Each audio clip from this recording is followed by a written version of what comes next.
All right, so first I'm going to just give a conceptual overview of what this earned value management is. It's a rigorous way of quantitatively assessing and reporting how we're doing on the project. Officially, it addresses scope, schedule, and cost, all three of the triple constraints. It works especially well with costs, and it's got some challenges or some limitations with schedule, which I'll touch on. And the way it works is we think about the estimated cost to complete any given piece of work, whether we're talking about a work package within our work breakdown structure or at the more granular task level. For that piece of work, if we have an estimated cost, we refer to that as the planned value for that piece of work. And don't let that word value confuse you. It's got nothing to do with how important it is to the project or how difficult it is to complete. It's strictly cost-based. And if we had expected to complete it at a certain point in time, we say that that is the planned value. At that point in time, we expect to complete this much work, and it's expressed in dollars, the estimated dollars required to complete that piece of work. And then once we complete that piece of work, we say that we've converted that planned value to earned value. So earned value is a measure of the work we've accomplished. And of course, along the way, we're going to incur some actual costs. So the thought bubble I like to use to summarize this is PV becomes EV via AC as a function of T. In other words, planned value is converted to earned value as actual costs are incurred over time. And earned value, again, is a measure of the work we've accomplished.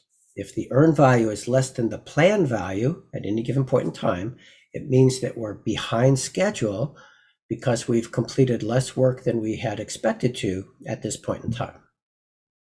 And earned value management is the tracking of that conversion from planned value to earned value, and the examination of how earned value compares to both planned value and to actual costs at any given point in time. Now, this will all make much more sense if we look at it in the context of a timeline. So here's a timeline for our project. Project's a temporary endeavor. It has a beginning and an end.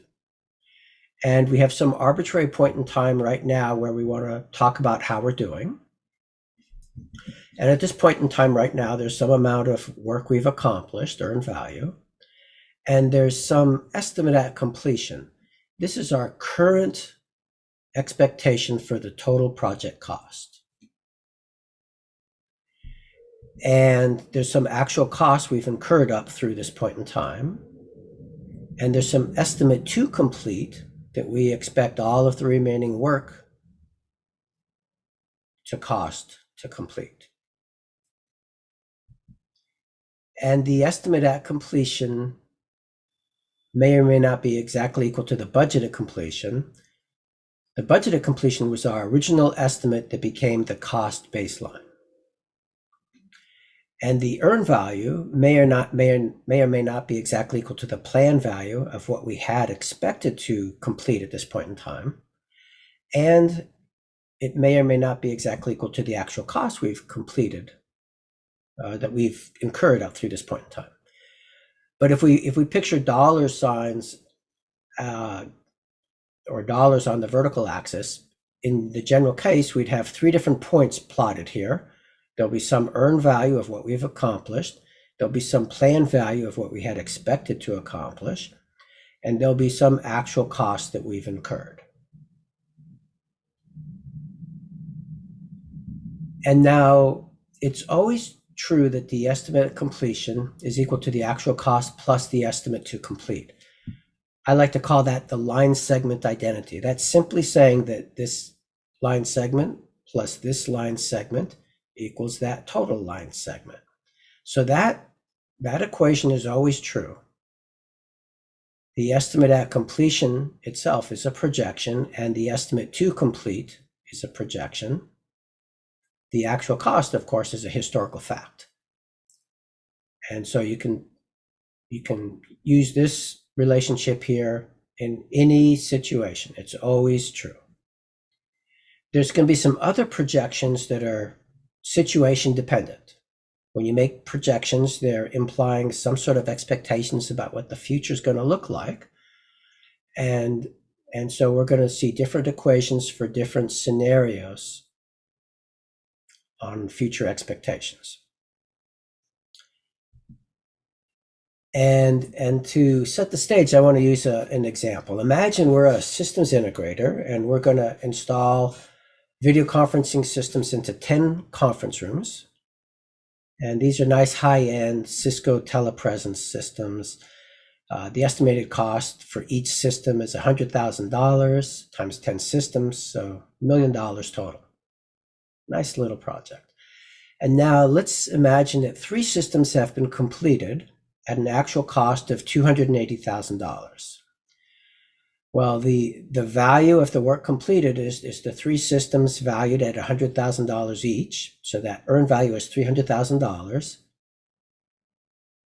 Because $100,000 per system was the estimated cost that we projected it required to complete each system.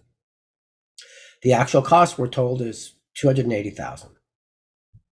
So we have some metrics for cost. The cost variance is defined as the earned value minus the actual cost. So that's the 300 minus the 280, or we have a positive 20K cost variance. That's good. It says we're running under budget. It cost us 20K less than we had expected. Then we also have a cost performance index, CPI, which is defined as earned value divided by actual cost. So that's the 300 divided by the 280, 1.07. So it says that we're getting done 7% more per dollar than expected so far. So that's good news too. If the CPI was just equal to 1.0, it would say that our actual costs are coming in exactly as expected. Okay, now let's press on. Imagine that at this point in time, we had only expected to complete 2 systems. So that means our plan value was 200K, 2 systems at 100K each. We have some other metrics for schedule. The schedule variance is defined as the earned value minus the plan value. So that's the 300 minus the 200, 100K positive schedule variance. Really, really a good news story on schedule. And the schedule performance index is defined as earned value divided by plan value. So that's the 300 divided by the 200, 1.5. So that says we're really progressing 50% faster than expected so far. Okay, now our first scenario, I call it scenario 1, says that whatever our cumulative CPI has been up until now, let's treat that as water under the bridge, and for whatever reason, we expect all future work to proceed exactly according to plan. At the planned rate where the CPI just equals 1.0, everything's going to get done exactly on budget. For whatever reason, that's our expectation of what the future looks like. And so for that scenario, and I've repeated the metrics down below here. For that scenario, we have this very special relationship that says that the estimate to complete is equal to the budgeted completion minus the earned value. And if you think about this, it makes sense. It's even, you could say, true by definition. The budgeted completion was our original estimate for completing all of the work of the project. And the earned value is our original estimate for the work we've actually completed already. And so the difference is the estimated cost of all the remaining work. And even if the work we've completed so far, question. Yeah, I always get mixed up at a point when we have to convert EV to AC. Yeah, EV versus AC. So EV is the work we've actually completed. No, I'm sorry, no, yeah, EV is the work we've completed. AC is the cost that we've incurred, actual cost. So take a real simple example. We have to install something, and it's $100, and that's the estimated cost. And so when we actually complete that installation, we've completed that task, and maybe we got it done a little bit faster than expected, and so our actual costs were only $80K or $80. The actual cost was the $80. That's what we actually incurred. The earned value is the $100. It's a historical fact. We estimated it was going to cost $100, and now we've completed, so we have $100 worth of earned value. So it's enslaved to our original cost estimates, whereas the actual cost is whatever it is. Does that help at all, Abel? I think, okay. I imagine, yeah. Okay, I'll still go over. You really have to noodle it over to get it to sink in. Yeah. It is tricky. Yeah.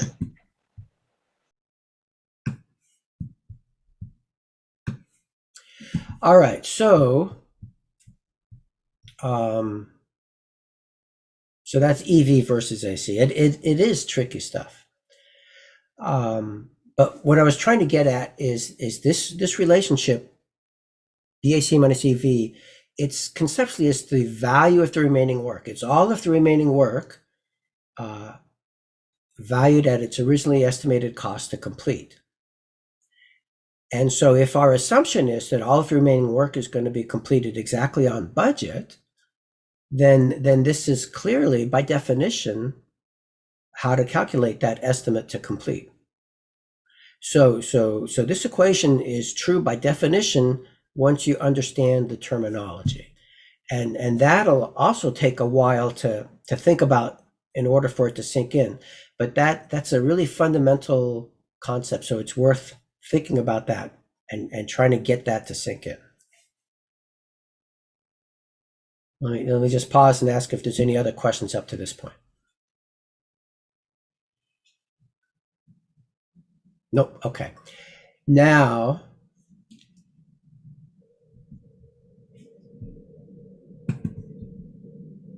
going back to our example, we're going to install these video conferencing systems into 10 conference rooms. And the estimated cost was $100,000 per system times 10 systems, $1 million total. Now, imagine we've completed just 2 systems. What's our earned value? Well, it's the 2 systems valued at $100,000 each, so it's the $200K. And what's the cost to complete the remaining work? Using our original cost estimates, well, it's the other 8 systems valued at $100,000 each, so it's the other $800,000. And so it's the million budget at completion minus the earned value of $200,000, which represents the 2 systems and leaves the other 8 systems. So here's the remaining 8 systems. And notice we haven't specified what the costs were. We might have run under or over budget on that first 2 systems, but it doesn't matter. All that matters is we completed 2 systems and we have the remaining 8 systems. So this hopefully helps spell out how that equation makes sense.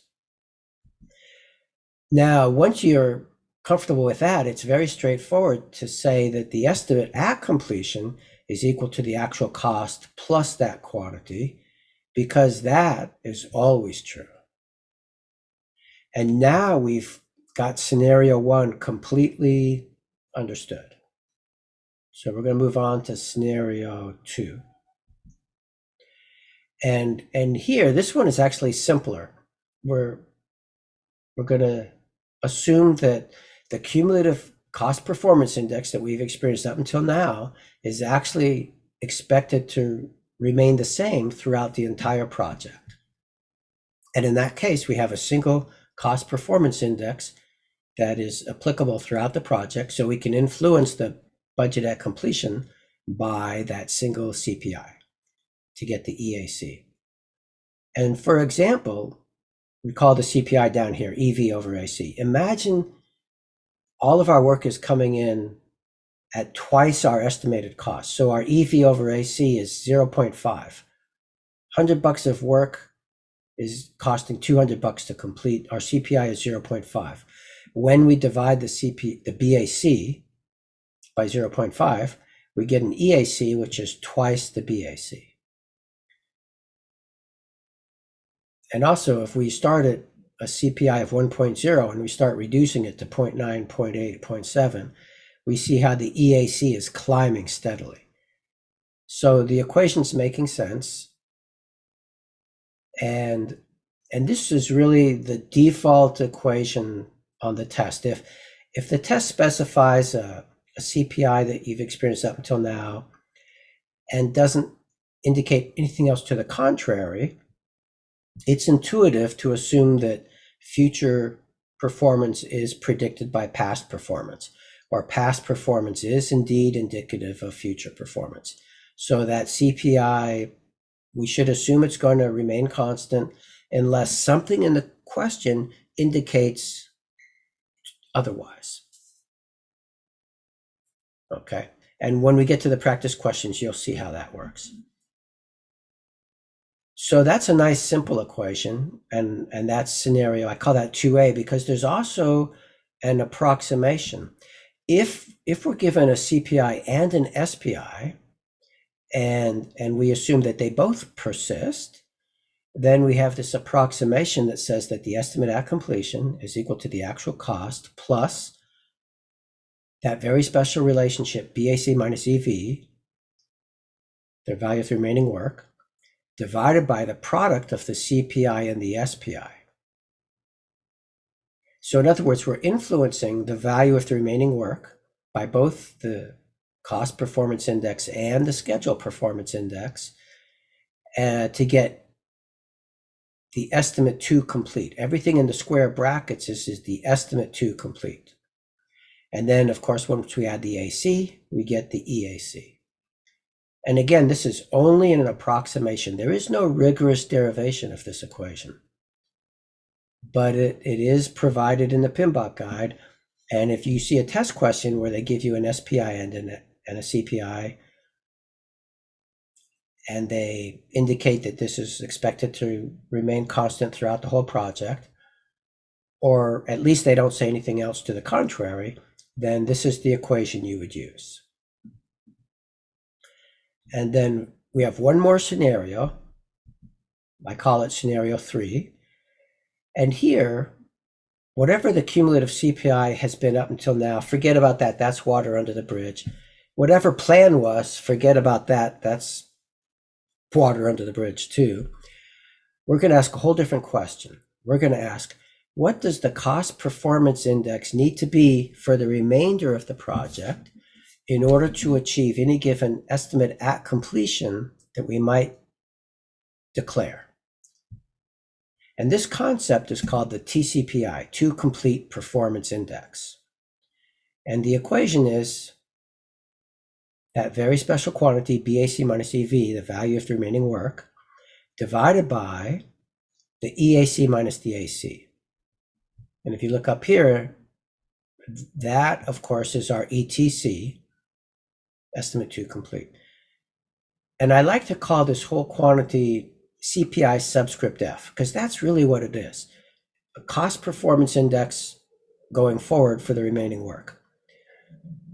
Because the top part is the value of the remaining work, and once we complete it, it'll be the EV. And the bottom part is our estimate to complete, and once that comes true, that'll be our AC, assuming it comes true exactly as predicted.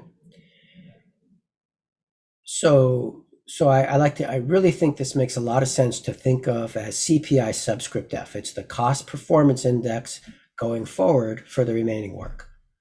And I also like to call it the great bullshit detector, because as soon as somebody says, well, I know I've run into a lot of troubles on the project, but I'm projecting we're going to come in only 3% over budget. Well, the minute they say that, they're implying an EAC because the BAC is a historical fact.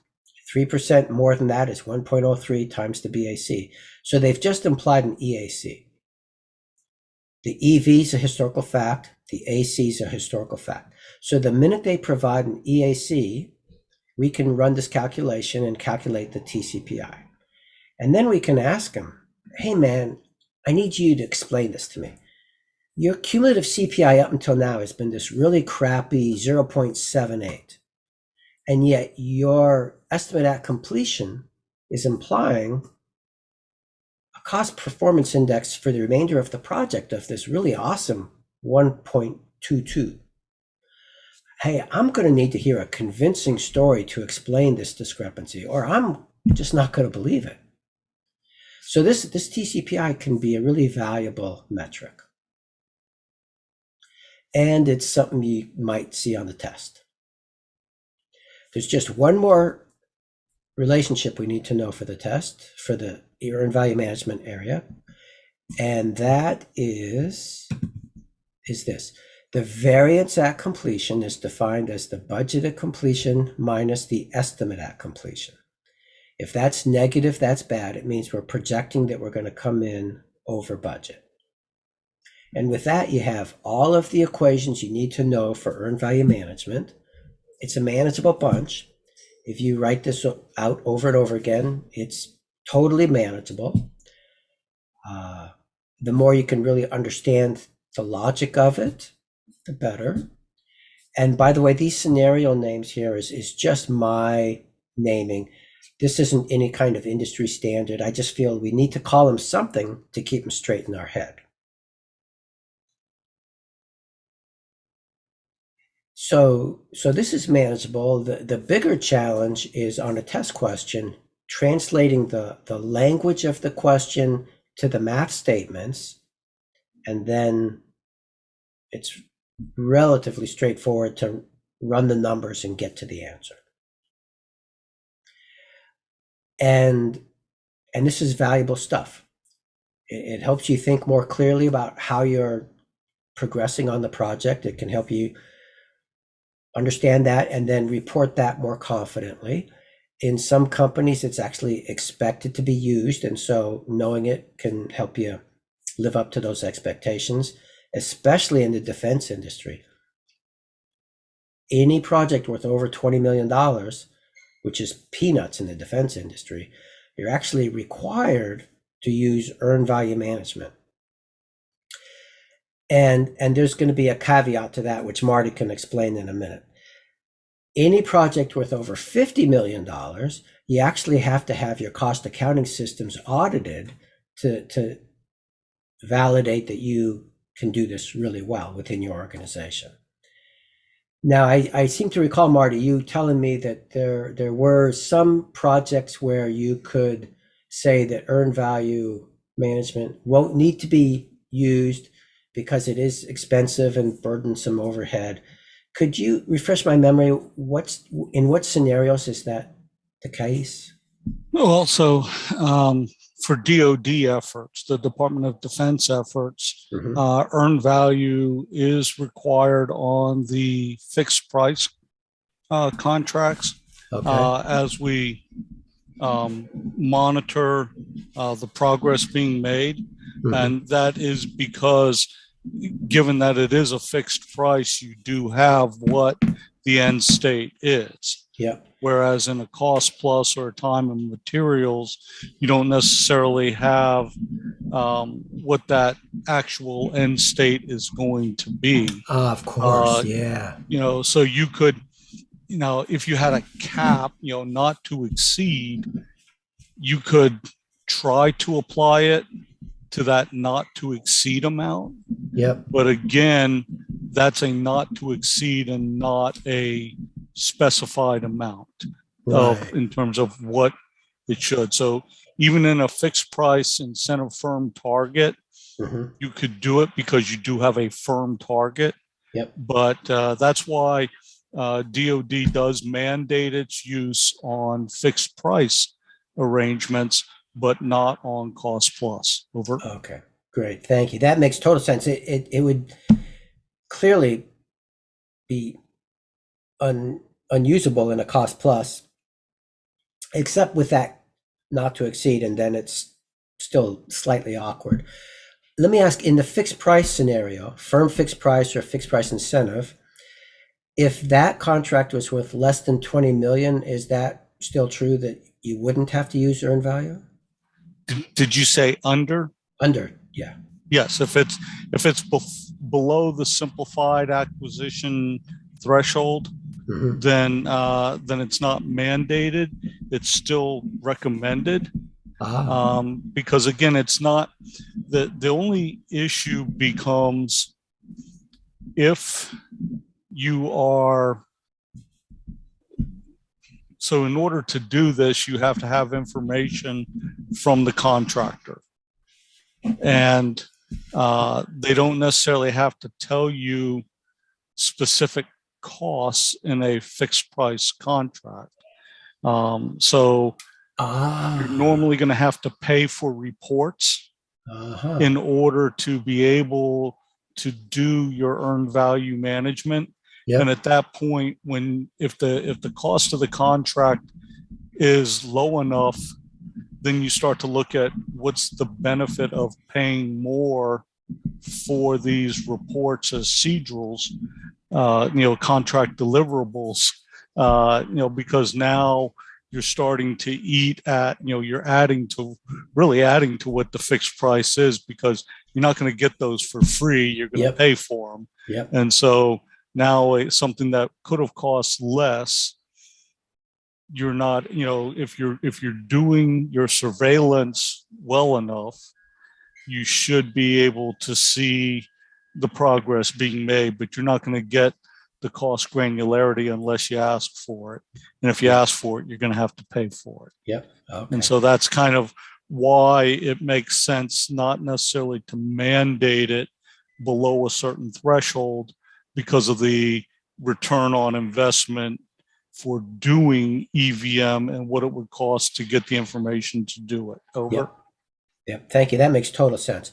And then I remember a friend of mine who worked at Northrop told me that they tend to use it regardless internally, because it's such a habit that it would almost be more work to not do it. It's embedded into their workflow, but then maybe they don't report it when they don't have to. Well, and I think the other piece of this is on the industry side. Mm-hmm. They usually don't enter into ventures unless they have a cost figure. I think industry doesn't look at it as kind of we'll pay, up to a certain amount as a max, and what we're paying for is your best effort. They're really, looking for specific deliverables. Yep. And not just a best effort. And on the government side, that best effort piece is what you get on is essentially all you can bank on with a cost plus, is that you're going to get the contractor's best effort. And hopefully that is a deliverable. Otherwise, you'll get whatever amount they have done at the time. Yeah, very interesting. Okay, thank you so much for that, Marty. It's so nice having you here, especially on this topic. Very cool. Any questions from anybody else before we move on? Nope. Okay.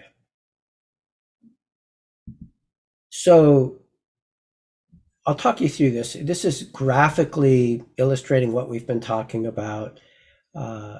On the vertical axis, I'm showing index levels. 1.0 is plan, and we're showing a cost performance index that up until now has been running at 1.7. And this is saying that our projection for the future is that it's going to stay constant at 1.7. So what scenario is this?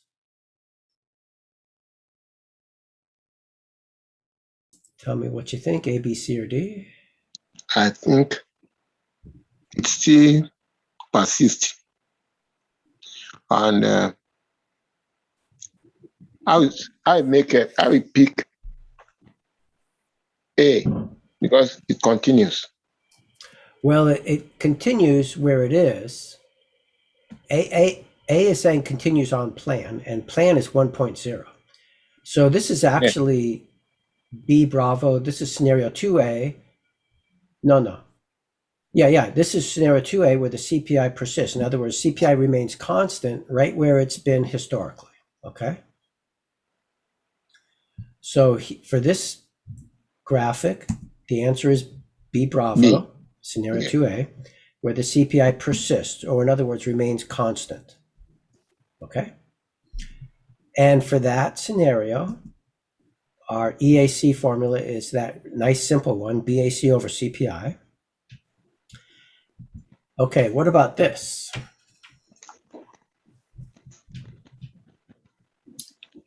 Alpha. This is alpha, scenario 1, where we revert to plan or continue on plan. And the equation for EAC there is actual cost plus that very special quantity, BAC minus EV. And I like to write EAC subscript 1.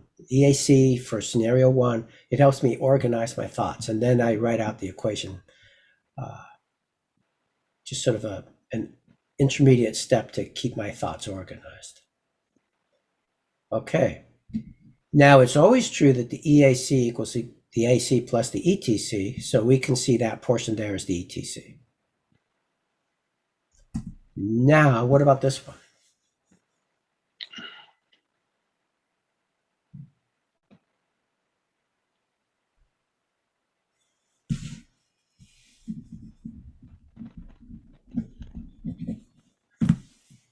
That's Charles. Charlie, yeah, very good. We have a CPI and a SPI, and they're both expected to remain constant. And so that's the one with the big hairy equation for EAC equal to the AC plus BAC minus EV divided by the product of the CPI and the SPI. And it's always true that the EAC is equal to the AC plus the ETC. So we can see that portion there is the ETC. Very good. Now, just conceptually in English, what is this telling us if the CPI is 1.1? Better. It's good. And so what is it telling us about? Under budget. Excellent. It's telling us we're good or under budget. And how about this?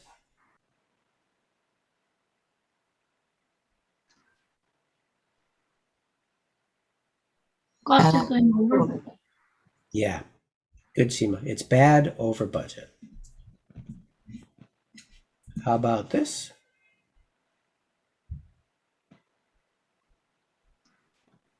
Schedule is going over, taking more time. Yep. Bad and behind schedule. Bad and behind schedule. Excellent. How about this? Yay. Yep. Good. Ahead of schedule. Ahead of schedule. Excellent. And how about this? Start looking for a new job. Yeah, this is extremely bad news. This is very, very bad. Way, way over budget. How about this? The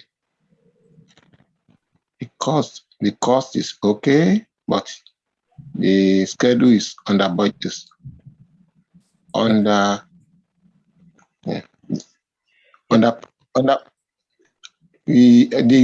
schedule is underperformed. Yep. Right. So I find it really helpful to use these really simple words of good and bad, and then translate further. So the cost is good, schedule bad. and schedule is bad. And so cost is slightly under budget, schedule is slightly, cost is good, slightly under budget, schedule is bad, slightly behind schedule. And so that intermediate step of good or bad helps me get to the right language to express it with regard to budget or schedule. All right. How about this? Yeah. All right. So that was under budget, behind schedule. How about this? The cost aspect is bad, and the schedule is okay. Well, Even I switched the order. So the first one is telling us what? the first one, the schedule is ahead of schedule. I mean, yes. Mhm. And the cost aspect is lower than expected. Yep. Cost is bad, right? Yeah. Yep. So we're running slightly ahead of schedule and we're over budget. All right, now we come to a series of questions which are designed to just reinforce the terminology so it's not a bunch of alphabet soup. So ponder this and tell me what you think.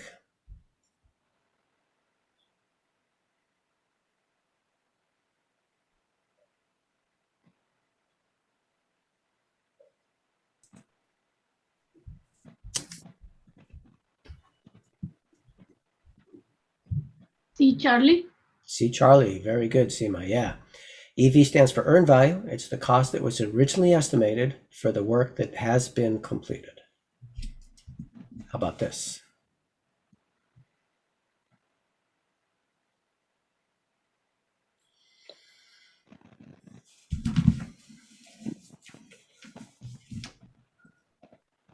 C, Charlie. PV stands for planned value. It's the cost that was originally estimated for the work that was scheduled to be completed. Very good, exactly right. And next.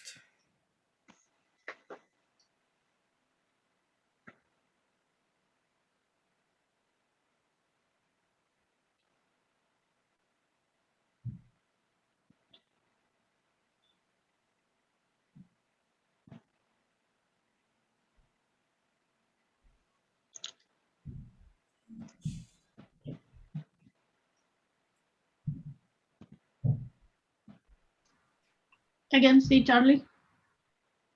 Well, other ideas? Bravo.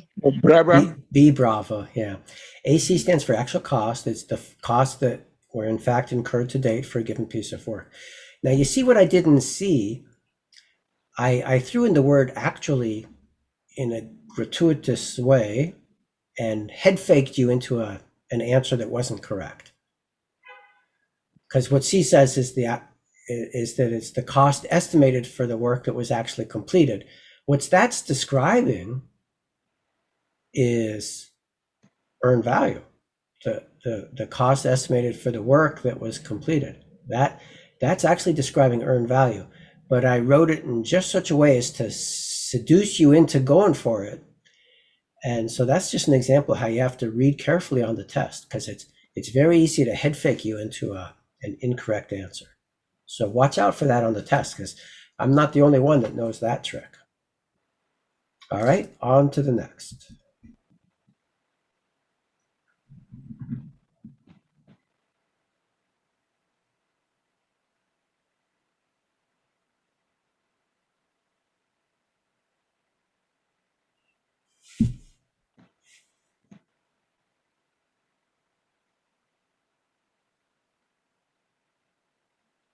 Charlie?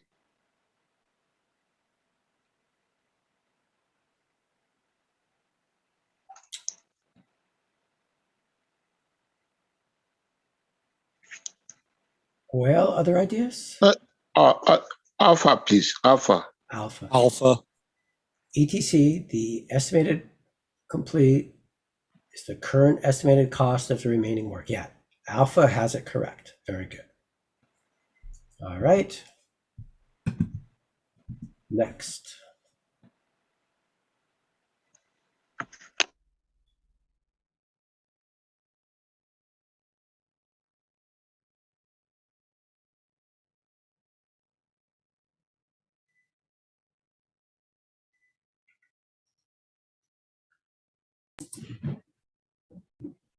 C, Charlie. C, Charlie, very good, Jill. Exactly right. EAC, estimate completion, is the total cost currently estimated for the entire project. I like to think of it as BAC marked to market, if you're a finance geek. All right, next.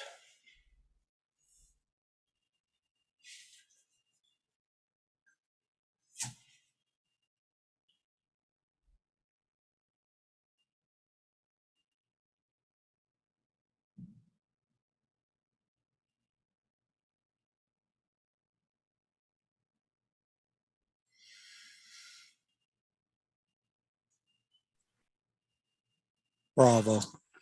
Bravo has it right. BAC, budgeted completion, the originally estimated cost to perform the entire project. And it is what becomes the cost baseline. Very good. All right, next.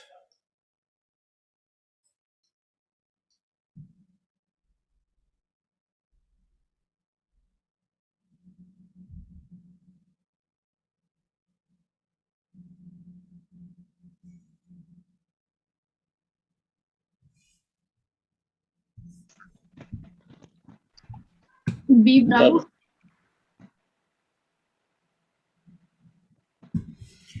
B, Bravo, CPI cost performance index. Well, other ideas? Charlie. Yeah, Charlie has it correct. It's the CPI is EV over AC. CPI is for cost, and so the bottom is going to relate to cost, so it's the AC. Very good. Next.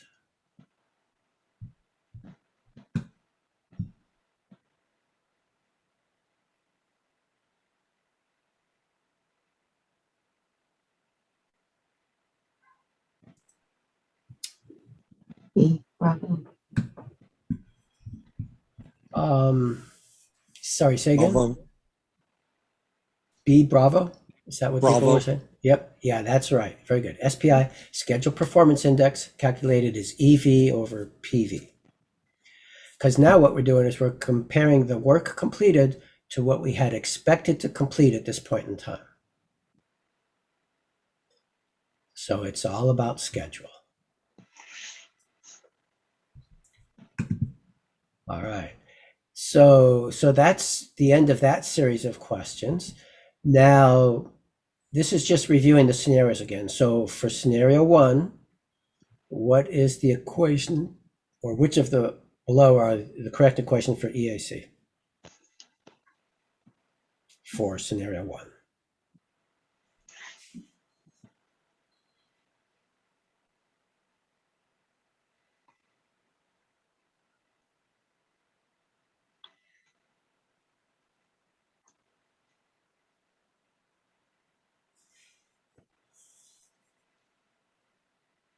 B for Delta. No, Well, C. Yeah, C. C is correct. Yeah, C. very good. C, Charlie, is what I was looking for. And what about the ETC for scenario 1?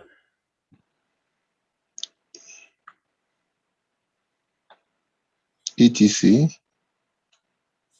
Yeah, I'm putting a question mark next to it up here.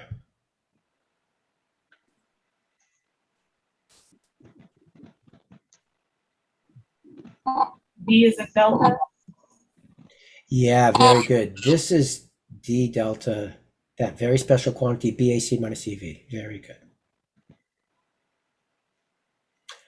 All right. How about this one?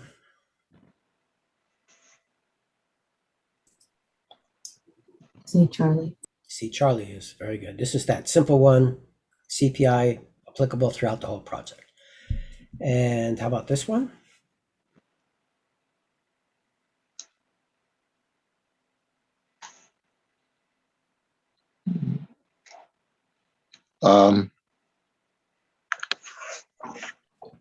B for B. B, Bravo. Yeah, very good. And again, this is only an approximation. There is no rigorous derivation of this equation. How about this one?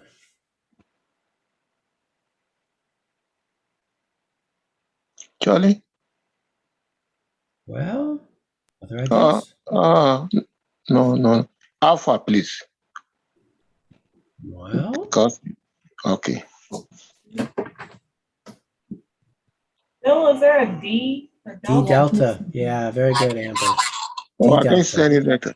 Oh, We can't I see can't, D. I can't see that. Okay. Below.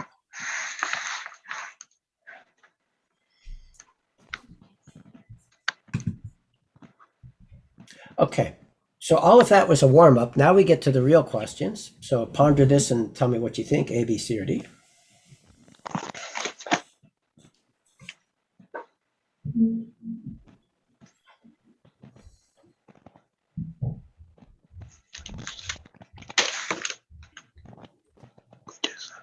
D delta.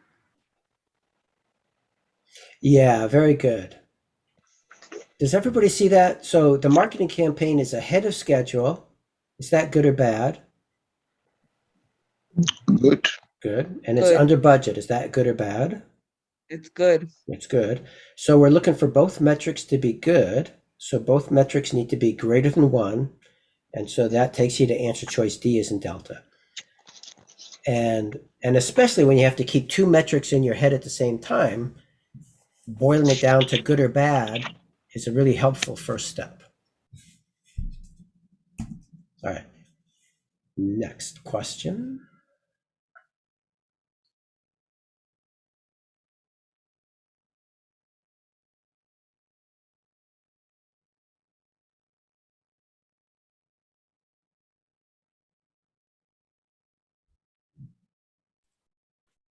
Alpha.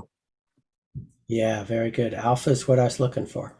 So we're looking to calculate the CPI, which is EV over AC, and the AC is 200K. The EV, this sentence here, the work completed so far was expected to cost 160,000. That tells us a lot. We had a piece of work, it was estimated to cost 160,000 to complete, and that was its plan value, and now it's been completed, so that plan value has been converted to earn value. So that sentence, the math statement is EV equals 160,000. And then with that, you can calculate the CPI, and it works out to answer choice A. 160 over 200 is 16 over 20, is 4 over 5, 0.8. Very good. Next.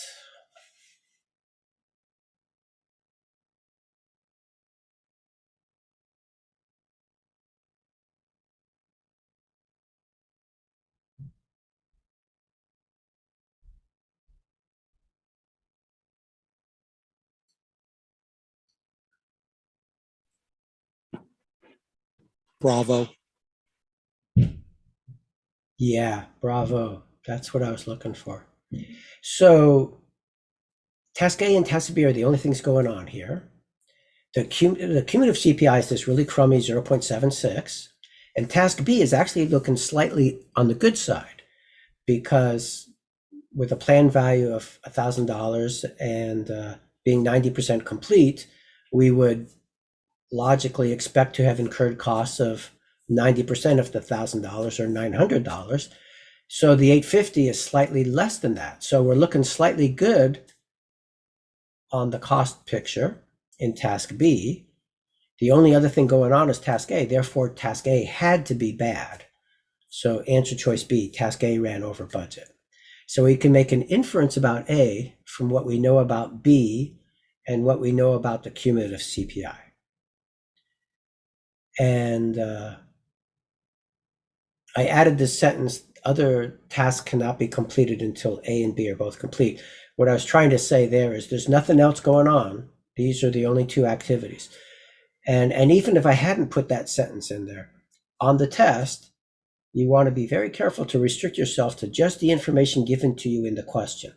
So you wouldn't want to go off on a rabbit hole where you say to yourself, well, maybe there's some other tasks involved, and no, stick with what's given to you, and here that allows you to make an inference about task A. All right, good.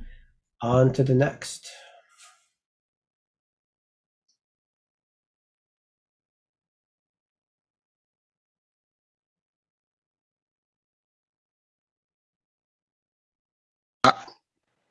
Is it possible I can chip in back to compare something? You want to go back to this one? Yeah. The relevance of 90% of the Uh-huh. of the 90% of work have been completed, Yep. which means 90% of the 1,000. Yeah. So that's using a percent complete approach. You know, it's sort of logical to say if we're 90% complete on a $1,000 task, we would have incurred costs of $900. And we don't always use that percent complete approach, but if that's all we're given, then we should use that approach. That's the default approach to use, unless specified otherwise. Okay. So we are comparing the 850 to plan value. Yeah. I'm just trying to see the relevance of those two figures or three. The 90%, the Okay. 850. So when I say plan value of 1,000, what I'm saying is the entire task was estimated to cost $1,000. And so if we're 90% complete, we would expect it to cost $900 to get to that point. Okay. Make sense? Yeah. Okay. Good. All right. So now on to this question number 9.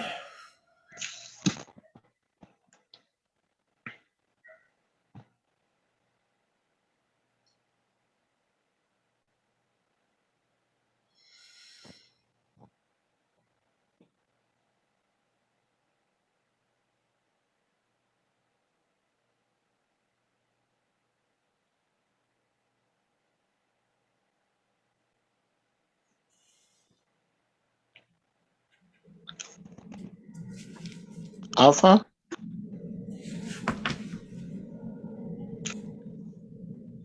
Yeah. But I want to hear you say alpha, like you're dead Yes, certain, please. not alpha? Alpha. Right. Alpha. Alpha. God damn it. Alpha for sure. Yep. Very good. So, but this is very good because this is a hard question. We're looking to calculate the expected final cost. That's EAC. And further up, we specified the scenario. We said that despite that horrible CPI up until now, for some reason, we expect to proceed according to plan for the remainder of the project. So that's describing scenario 1. So we're looking for EAC subscript 1, and alpha is the correct equation. Very good. All right. On to number 10.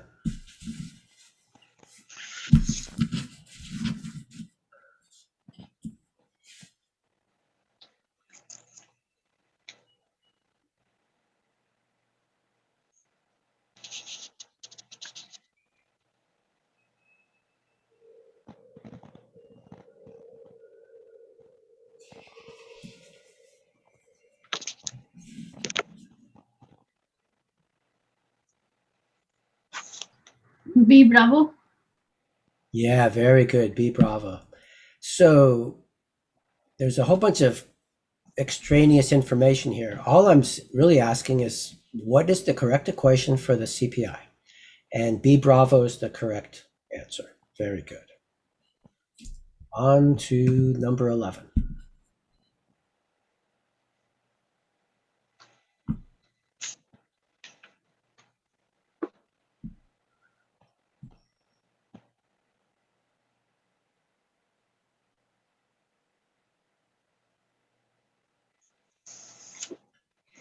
Expected. Charlie? Yeah, very good. Except he said Charlie. I want to hear you Yes. say Charlie. Charlie. There you go. Yep. Charlie, EAC is BAC over CPI. Things are expected to proceed in a similar fashion. That's saying the CPI is going to persist. That's scenario 2A. And so Charlie's the correct answer. Very good. Number 12.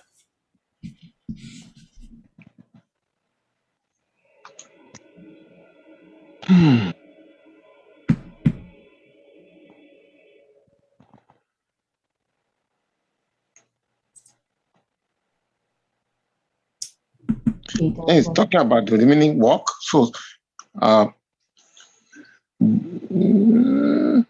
think that should be C. Well, other No. ideas? D delta. D delta. Very good, Jill. Yep. So when we're looking for calculating a cost performance level for the remaining work that will allow us to come in on a certain estimate at completion, which might just happen to be exactly equal to budget at completion, that's conceptually describing the TCPI, the two complete performance index. So D delta is showing the correct equation for that. And this is a special case where the EAC that we're going to target is the BAC. So we would plug the value for the BAC in place of the EAC here. And it drives me nuts, but some books actually publish two versions of this equation for TCPI. This equation here, and then they also print this equation and they put the BAC here. And they say that's the equation you should use if you're targeting coming in on budget. And it drives me up the wall because it's simply a special case of this equation. In my book, nobody should ever even write that equation down. It's simply a special case of this equation.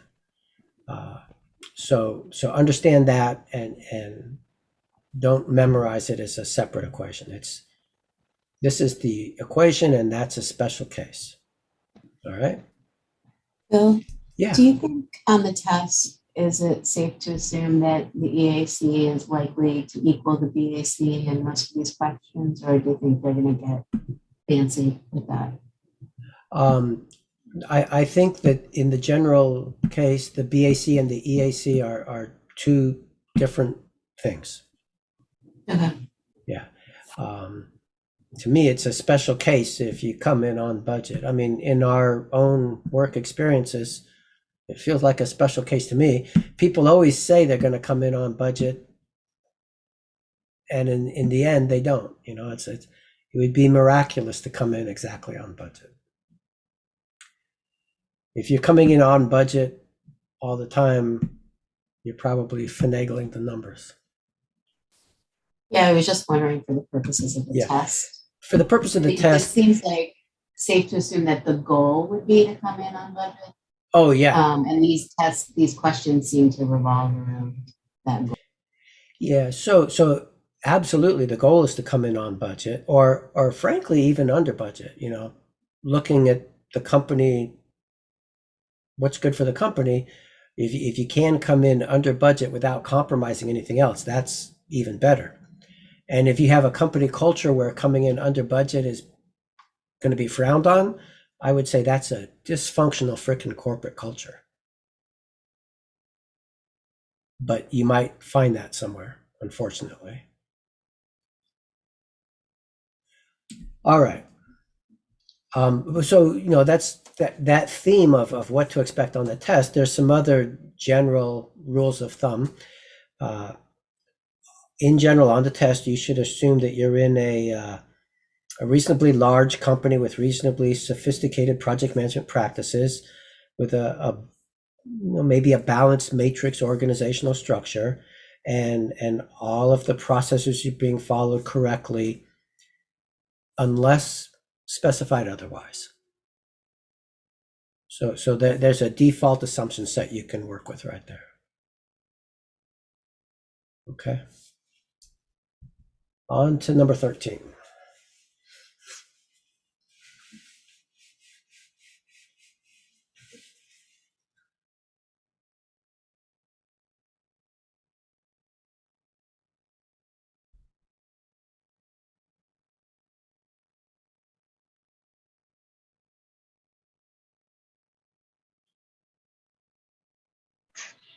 Delta.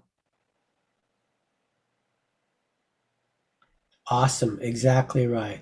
So this is a difficult one too. We're given a CPI and an SPI, and we're told that they're going to remain similar. So that's describing scenario 2B. And then it says we want to calculate the expected cost to complete the project. So that's describing the ETC, but you have to read it very carefully to detect that.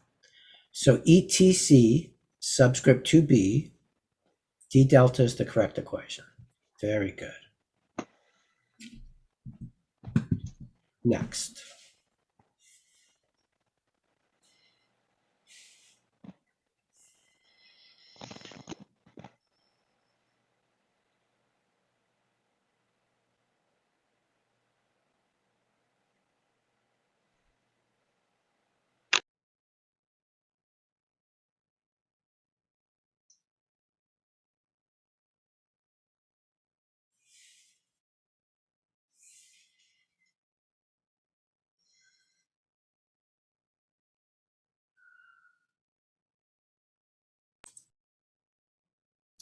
D delta. D delta, yeah.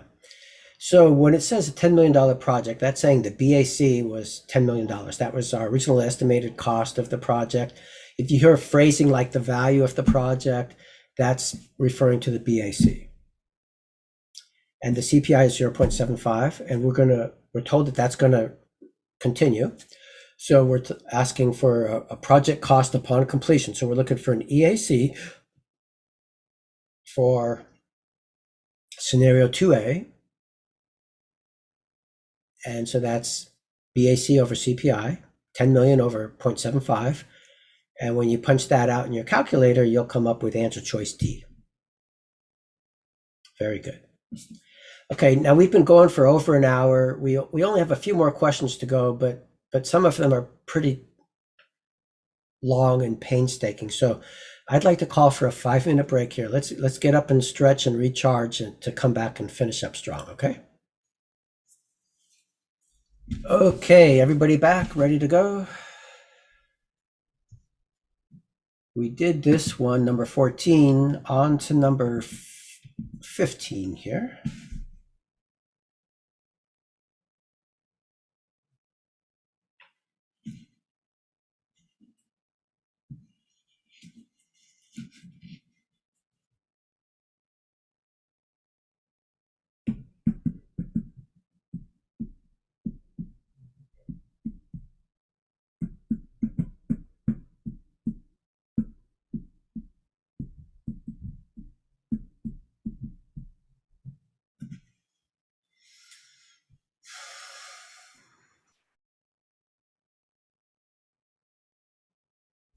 Thinking between C Charlie and D delta. Yeah, but on the test, you got to pick one. So which one are you going to pick?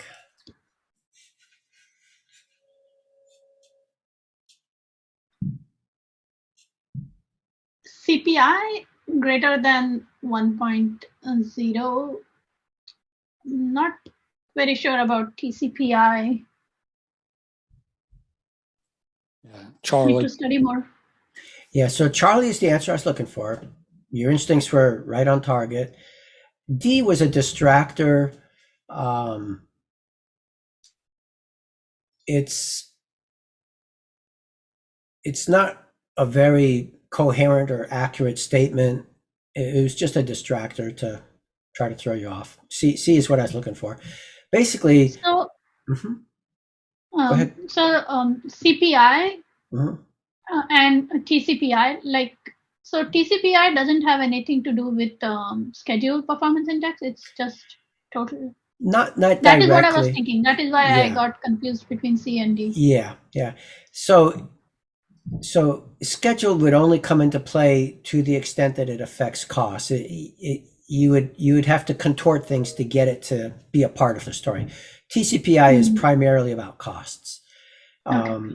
And so answer choice D is an example of a distractor that is just close enough to kind of draw your attention and waste mental energy. So yeah, you can see distractors that are total random garbage, and you shouldn't let them waste too many cycles. Feel free to disregard stuff that's gibberish. Okay. So TCPI is still associated fully with cost performance index. Yeah. Nothing to think about schedule performance index. That's right. Okay. Okay. Thank you. And high level, what's happening in this question is we've got a bad news story on schedule and budget. The schedule information is kind of extraneous. The key point is we're over budget. So we're bad on cost. And in order to come in on budget, we would need good news to compensate for the bad news. So we would need a good TCPI, or in other words, a TCPI greater than 1.0. We need goodness to compensate for the badness. Okay? All right. Now we come to this question where it's not multiple choice. What I want to do is step through this one step at a time, lockstep with you guys. So I want to do question A, and then we'll discuss it, and then we'll move on to B, and these all build on each other. So do your work neatly so you can refer to it again as we progress through all of these. So let's all do A and then discuss before we move on.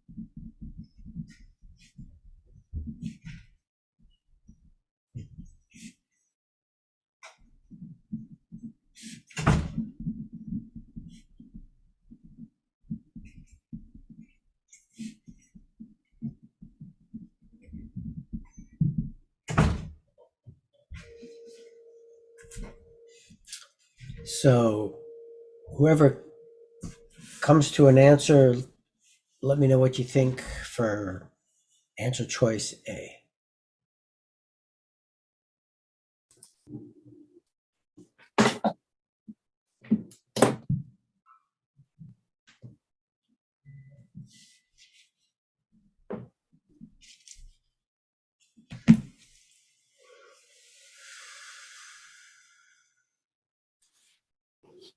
Both of them are not looking good. Yeah, that's right. So what are you coming up with, Marty? So for SPI, I got 0.667. Mm-hmm. So it's earned value, EV over PV. Yep. And so, 200K over 300K. Yep. And you get the 0.3 or 0.667. Yep. And then for the CPI, EV over AC. Mm-hmm. And so that'd be the 200K over the 400K to give you 0.5. Yeah, very good. Exactly right. And so just as Marty was saying, here's the work down here. Everybody tracking before we move on? Okay, good. Yeah. All right. Yeah. So now let's all do B together.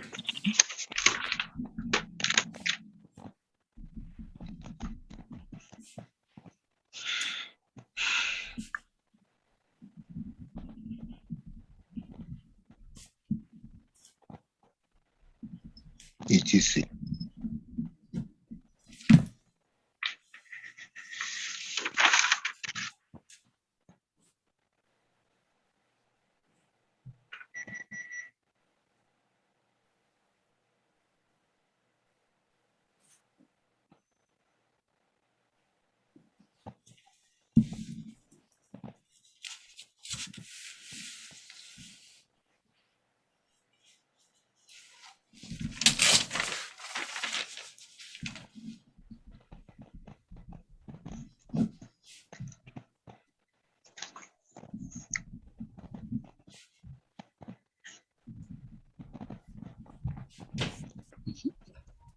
$1.2 million.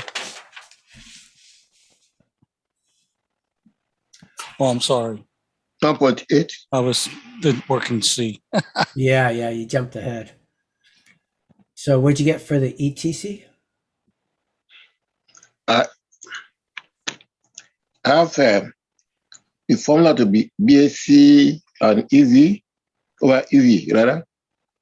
So I want to make a substitute for BAC. So for question B Bravo, we're looking for the ETC, assuming the project proceeds according to plan. Yes. So what scenario is that? That's 800K. Yeah, that's scenario 1. So I'll Yes. show you the work here. That's BAC over EV. BAC minus EV. Okay, BAC minus EV. So that's the million minus the 0.2 or 0.8. Very good. Okay. Now let's let's press on to C.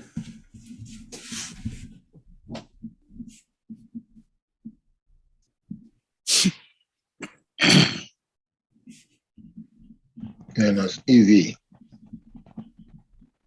What is EV?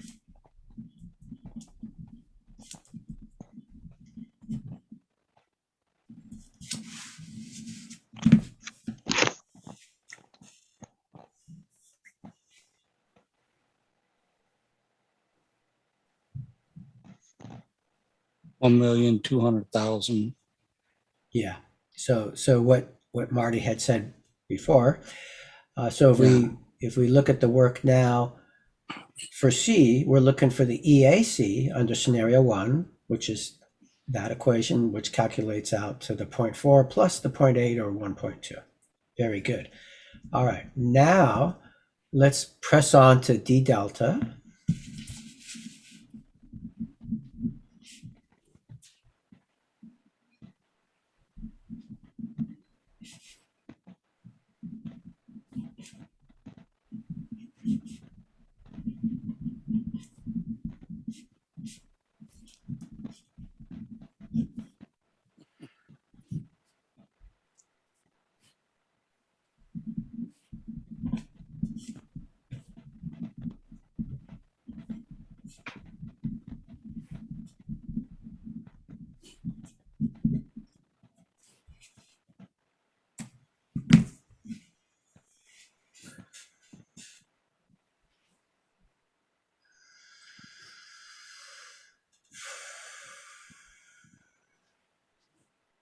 Is it 1.33?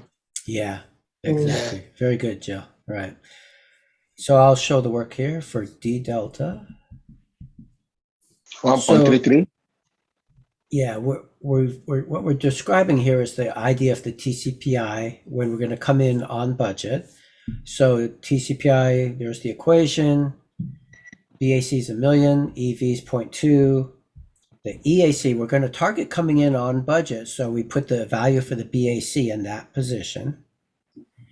And then the AC is 0.4. So that is the 0.8 over 1 minus 0.4 is 0.6. That simplifies to 4/3, which is 1.33333333. So there you go. And this is that special case where the EAC that we want to target just happens to be exactly equal to the BAC. So it's the special case version of that TCPI formula.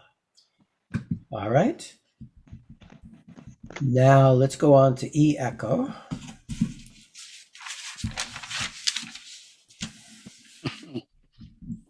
A little bit more math. Yep.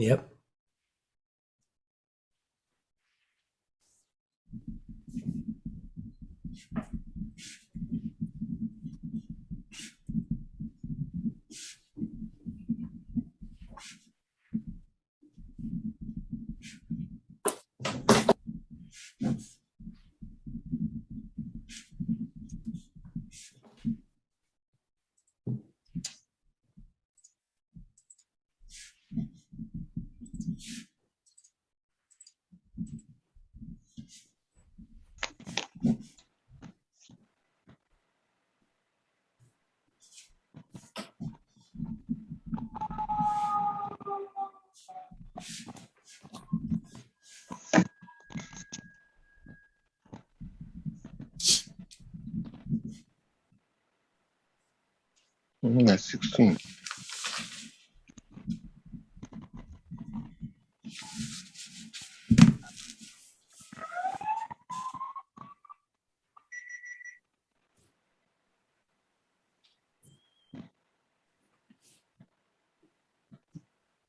$1.14. Yep, very good. So I'll show you the work here. So now to calculate the EAC, we're saying we're going to come in 10% over budget. So the way we do that is we take 1.1 times the BAC. So it's the BAC plus another 10% on top of that. And that works out to 1.1 million. And so our equation is the million minus the 0.2 divided by, now we're putting in a EAC of 1.1 million minus the 0.4, simplifies to 0.8 over 0.7, 8/7 is 1.143. Very good. And then on to F Foxtrot.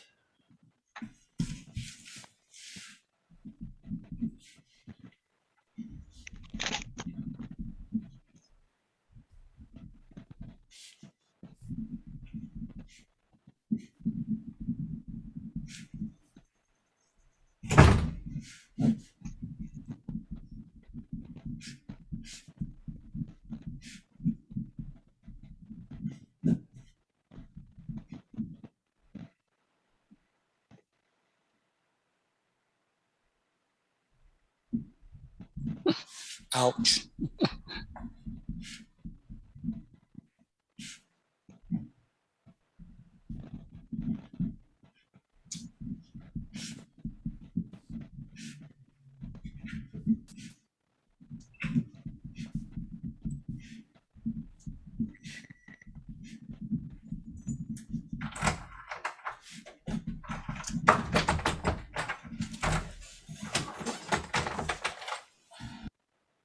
$2 million.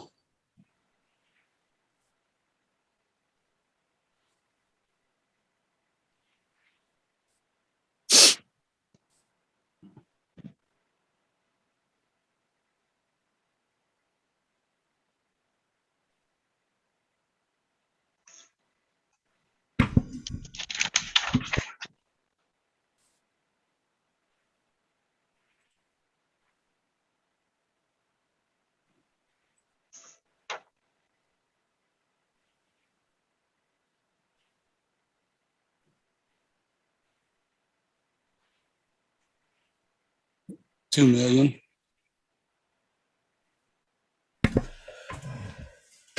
Close, but we're not playing with hand grenades.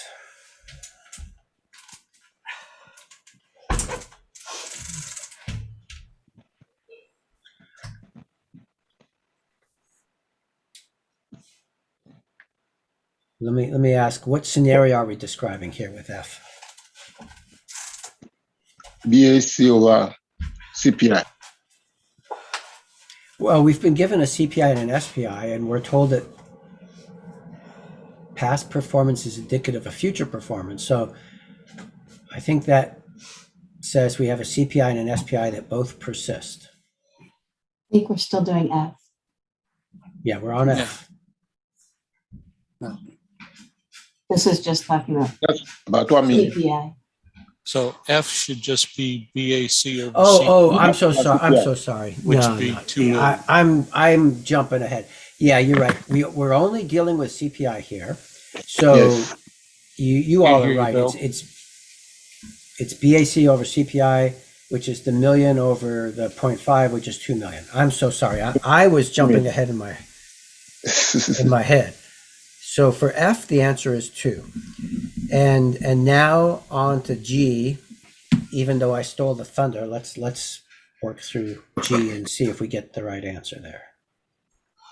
I'm so sorry about that. I had a brain fart.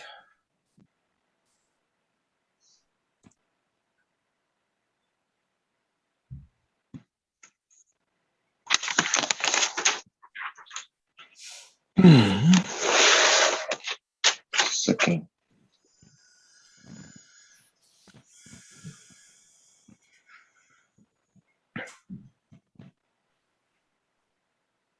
2.8 million. 2.8, very good, Abel. Yeah.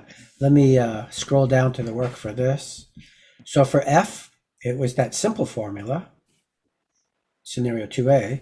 And for G, it's the more hairy formula for scenario 2B. And now we're using the CPI and the SPI both show up in there.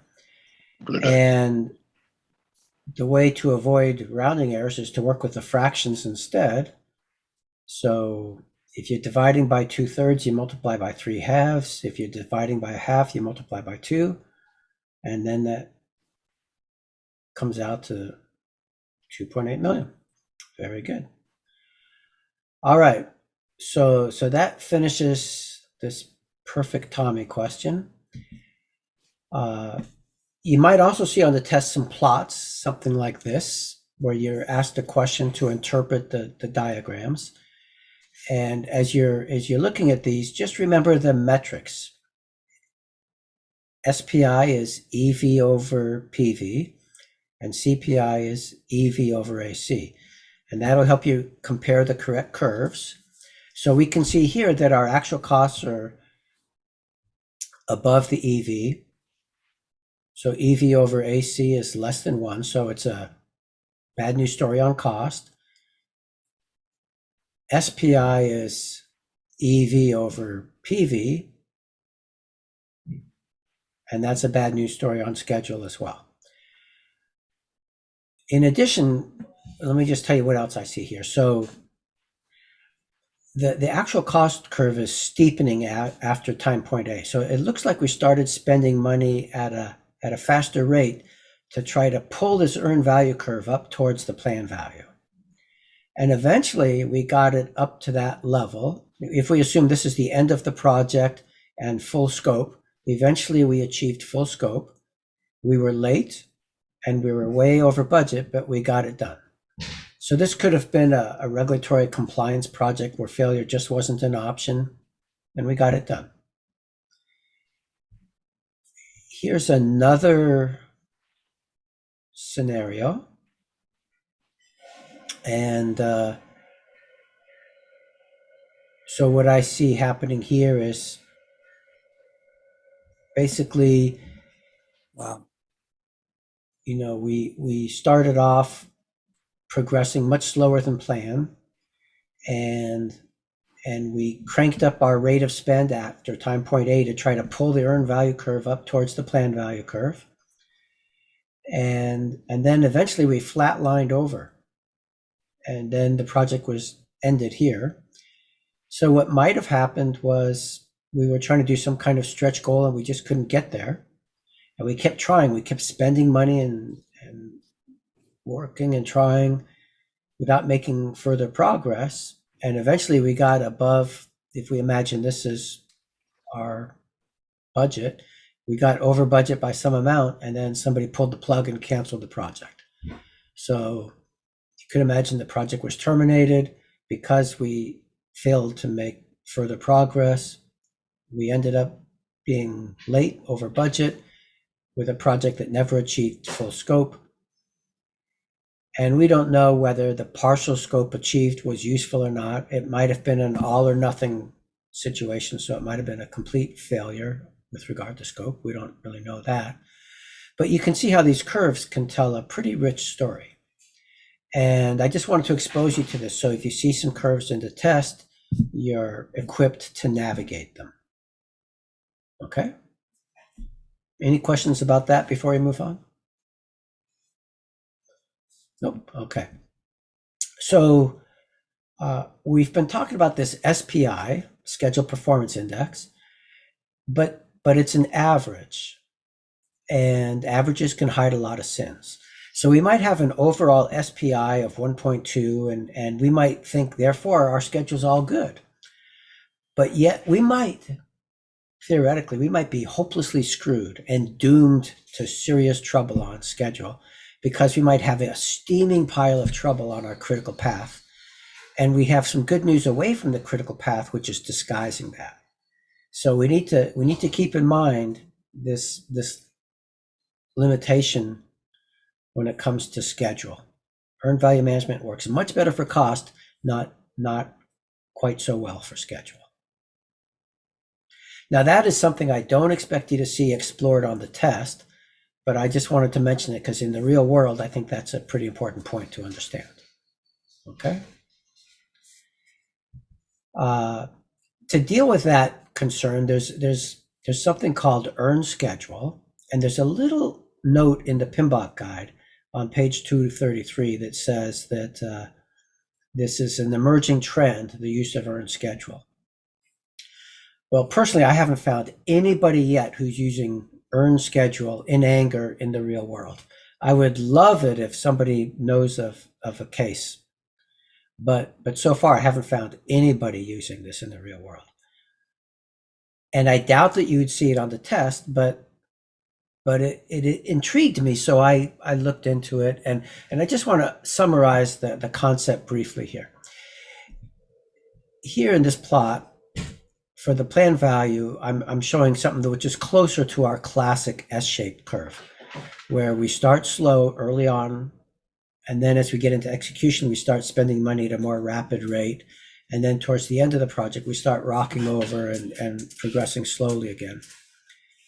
And so that's the classic S-shaped curve that you'll hear mentioned. Our earned value is running below plan. And at this point in time now, if we were going to talk about SPI, we would compare the earned value to the plan value. So we would read up vertically to the plan value curve. But if instead we read over horizontally to pick up the plan value curve and then read down, we can say that, for example, if this was day 17 now, and when we read over and down, we're at day 7, we would say we've got 7 days worth of earned schedule. In other words, the work we've completed now, we would have expected to have completed it by day 7. So we only have achieved 7 days worth of work, and so we have 7 days of earned schedule. And then the variance is that difference between the 7 days and whatever I said before, I can't even remember, 17 days or whatever. So that difference becomes the schedule variance, the earned schedule variance. So this tends to improve things a little bit compared to the normal SPI that we use. And it leads to a whole constellation of other equations. And if you were interested, I could show that to you, but I'm not going to unless you ask, because it's very much out of scope for the test. But I thought I'd expose you very briefly to this concept of earned schedule, just because I really don't think you'll see it on the test, but it was interesting and I spent a whole bunch of time on it, so I wanted to just expose you to the concept briefly. Okay.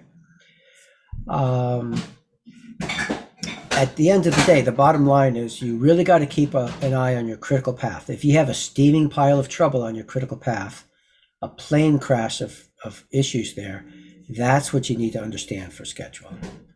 And understand that the earned value metrics have some limitations with regard to schedule. Okay.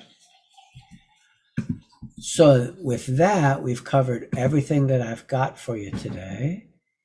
Any last questions before we wrap up?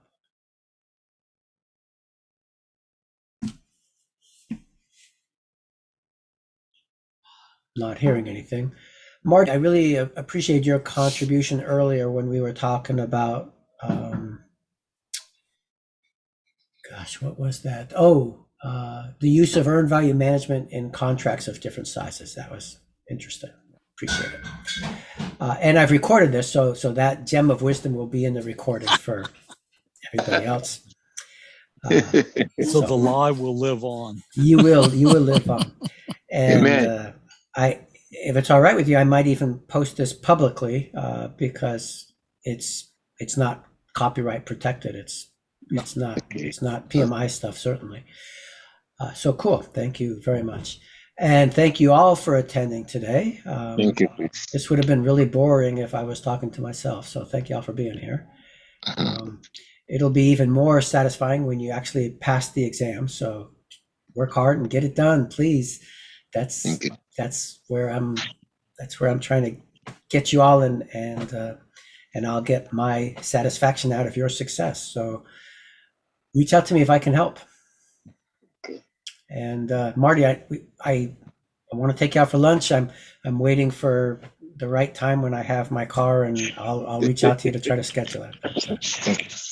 Thank you. All right, y'all. Thank you. Thanks, Bill.